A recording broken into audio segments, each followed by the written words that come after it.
সাকিব আল হাসান কি ফিরছেন নাকি ফেরা হচ্ছে না? পেন্ডুলামের মতো যেন দুলছে সাকিবের জাতীয় দলে ফেরার ভাগ্য। বিসিবি ও সরকার থেকে সবুজ সংকেত পেলেও এবার ক্রীড়া প্রতিমন্ত্রী আমিনুল হক জানিয়েছেন তার নামে করা মামলা নিষ্পত্তির জন্য সাকিবকে নির্দোষ প্রমাণিত হতে হবে। একই বার্তা দিয়েছেন মাশরাফি বিন মর্তুজার জন্য। 25 ফেব্রুয়ারি আমিনুল হক গণমাধ্যমের সাথে আলাপকালে জানিয়েছেন সাকিবের প্রতি নমনীয় আছে সরকার, এমনকি খেলোয়াড়ি জীবন থেকে আনুষ্ঠানিকভাবে বিদায় না নেওয়া মাশরাফির জন্য সরকার নমনীয়। তবে এজন্য তাদের প্রমাণ করতে হবে 5 আগস্ট 2024-এর পর এই দুই সাবেক সাংসদের বিরুদ্ধে যেসব অভিযোগ উঠেছে তা সত্য নয়। আমি একজন প্লেয়ার, সাকিব এবং মাশরাফি তারা বাংলাদেশের লিজেন্ডারি ক্রিকেটার।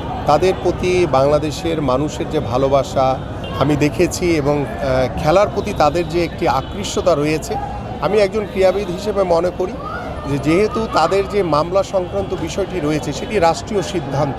তবে সেই রাষ্ট্রীয় সিদ্ধান্তের আগে আইনিভাবে সাকিব মাশরাফিকে মোকাবেলা করতে হবে চলমান পরিস্থিতি, নিজেদের প্রমাণ করতে হবে নির্দোষ এবং নিরপরাধ।